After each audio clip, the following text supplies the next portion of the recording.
Hey guys, hope you're all doing well. A little earlier this week, I talked a little bit about the Sununu poll, or I should say the UNH Survey Center poll that came out. They've had a sequence of polls regarding New Hampshire and general attitudes towards various topics, and one of them that they did was a series of hypothetical matchups between Senator Maggie Hassan, the incumbent, versus Chris Sununu, Kelly Ayotte, Don Bolduc, and Corey Lewandowski, basically showing some pretty good news for Sununu, or at least that he would be pretty competitive. I want to just use this video to talk a little bit about some of the other polls that UNH did, and it's really, I kind of missed, they kind of missed my radar. I was aware of this other poll here that I believe was yes, the day done released the day before the one about the hypothetical matchups. But this one basically clearly shows that Sununu is very popular. He has a favorability rating in that previous poll I showed you of, I want to say, 55 to 19%.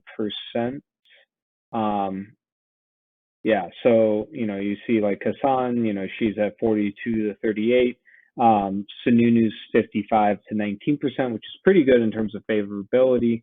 Obviously 25% neutral, some ability to shift public opinion one way or another, but pretty good for a Republican governor, especially in a state like New Hampshire, which at least at the federal level recently has trended towards the Democrats. Then you look at like the approval rating, how he's doing with his job, and that's even higher with regards to his margin, 72 to 25%, largely driven, by overwhelming support among Republicans, but also like pretty remarkably, majority support among Democrats too. And I think that all has to do with, pretty widespread approval for his handling of the COVID situation. 71% to 27% basically resembles his overall gubernatorial rating. Now, what I thought was really interesting that this poll had completely missed my radar, unfortunately, was that the day before that, UNH released a poll on Biden's job performance, as well as some Democratic priorities that are currently being debated, and for that matter, part of which passed the House in last night's vote on the $1.9 trillion stimulus bill. So one of the things I thought that was remarkable is that, when we think about Joe Biden's, and you guys have seen some of the recent videos I've done, you look at Biden's approval rating and it's pretty steady. It's roughly at 15% net positive approval, give or take. It's fluctuated a little bit, narrowed a little bit since he was first inaugurated, I believe. But for the most part, between January 20th, when he was inaugurated, to today, February 27th, we're looking at plus about 13 to 16% in terms of like a real clear politics average polling average, and the same thing could be found on 538's website or another polling aggregators. What I found remarkable here is that relatively in line with his popular vote here in New Hampshire, he had in January a 55% approval rating, and this is considerably lower than his vote margin back in, or Donald Trump's vote margin in 2020, but 55% to 37%, 18% net positive margin versus about 7% or so in the general election back in 2020. Now, all of a sudden, we've seen this compress to basically what was the vote margin back in 2020 against Trump. It's gone from being a net plus 18-point margin to a net plus 8 margin, which, once again, as I've said in a few other videos, given the like polarized nature of the country, of our politics across kind of every state, you know, that's still not that bad, to have a, 8-point margin positive approval, especially in the era of Trump, where he was, pretty unpopular throughout his entire administration nationally, and in particular in New Hampshire, where he was underwater by a solid margin. And again, a lot of it similar to Sununu, tied within perceptions of the handling of COVID. 58% to 38%, 20-point margin, more or less in line with his approval on his job performance, although considerably better with regards to COVID than his job performance. Again, like looking at the favorability numbers, they've also narrowed a decent amount from +9 in January to +4 now for Biden. Trump's favorability numbers have rebounded since the attempted insurrection January 6th at the Capitol. However, he's still underwater by 20%. And, as you can see, again, like throughout his entire presidency, was never, never had a positive net favorability rating. And in his final year, he generally had a roughly, negative 15 to 20 point margin with regards to favorability in New Hampshire. Some other interesting polling nuggets, and basically the main takeaway I got from this poll was that basically all incumbents, exception of Sununu, have deteriorated in their favorability numbers.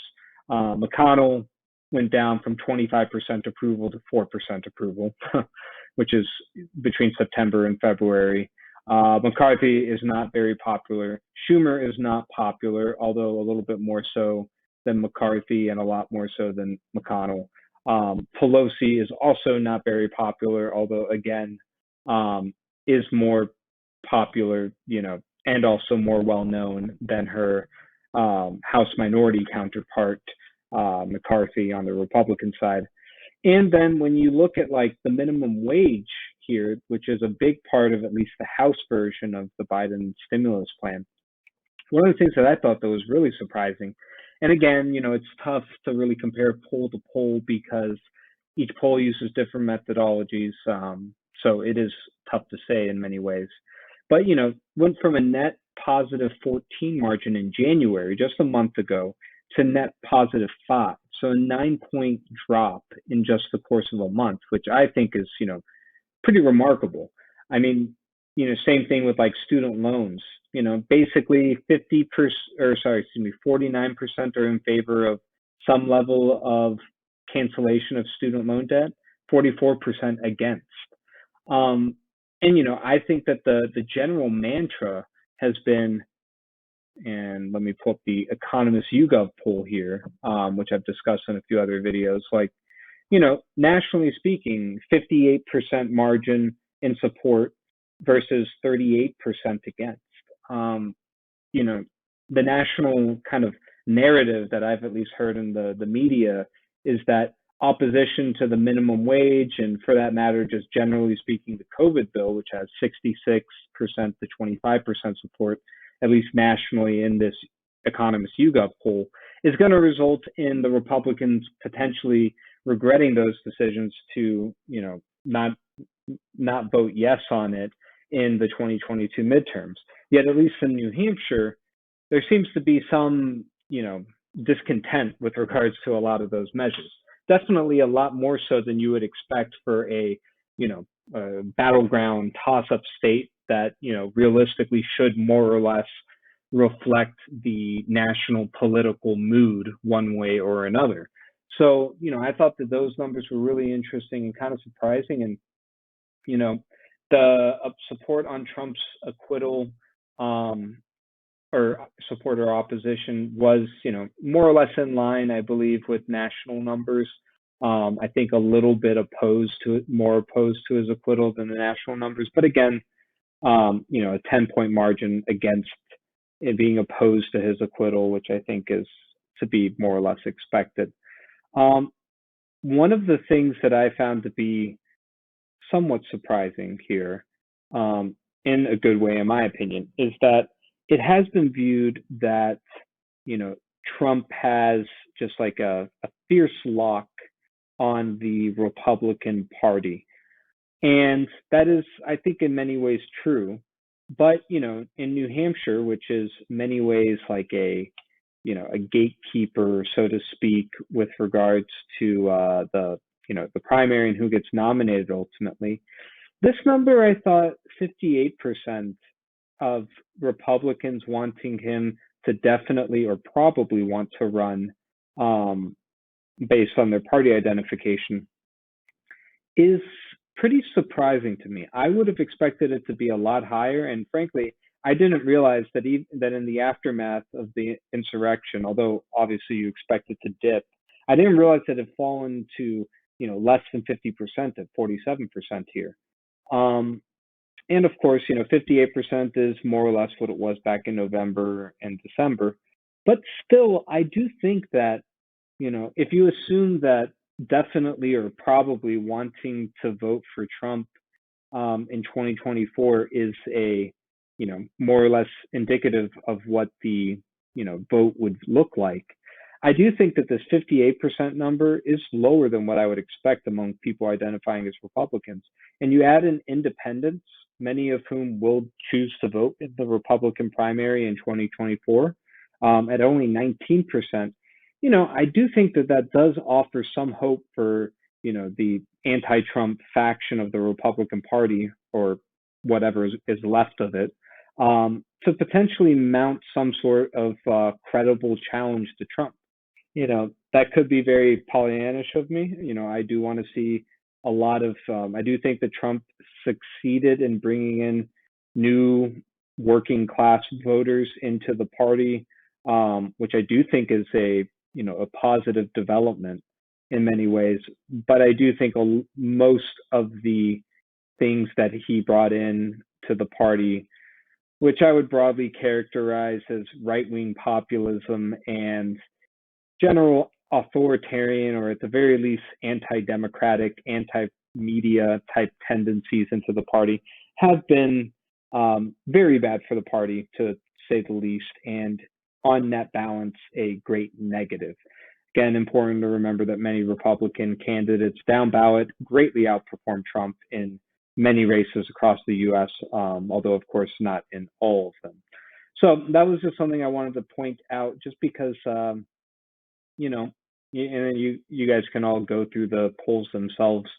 Um, but there's a lot of really interesting stuff in these three polls. And then just to close it out on a slightly less political note, but I think really good news with regards to New Hampshire, is when we look at the likelihood of getting the COVID vaccine, 73% say that they are either already vaccinated or will probably or will almost certainly get the vaccine, which I think is great news, because when you look at that number, the 73% number, plus the likely number of people who carry immunity via, having already been infected, by COVID, that gets us to, my best guess, just eyeballing it, probably 80-85% immunity, which should be enough, barring any radical new developments with the variants out there, to get New Hampshire at least to full herd immunity, which I think is great. Unfortunately, I think a lot of the misinformation peddled by Trump, although Trump, I will say, did, obviously he did celebrate his, the successes with Operation Warp Speed in creating the vaccines. I do think a lot of the misinformation that he promoted, with regards to masks, with regards to the coronavirus, eroding the credibility of Dr. Fauci, the CDC, NIH, WHO, etc. Although I will also say the WHO also, eroded a lot of their own credibility on their own part, but especially with the NIH and CDC and Dr. Fauci, unfortunately, this has made it so that the people most likely not to get the vaccine are conservatives, people who voted for Trump, and Republicans. which is really unfortunate because, well, the vaccine is proven to be safe and effective against the vaccine. And, if you get it, it will most likely save your life. So, and then you compare that with like Democrats, people who voted for Biden on the flip side, only 4%. I didn't check the margin of error on this poll, but I would say the 4% is pretty close to being, within the margin of error for 0% of them almost not getting it. So, that's where like the real divide unfortunately comes, is that, there has been a politicization of the science by President Trump, by certain members of the Republican Party, which I think is really sad, because the vaccine, the masks, these public health measures are, they're generally speaking very successful, and the vaccine and the masks are probably our best tools for ending this pandemic.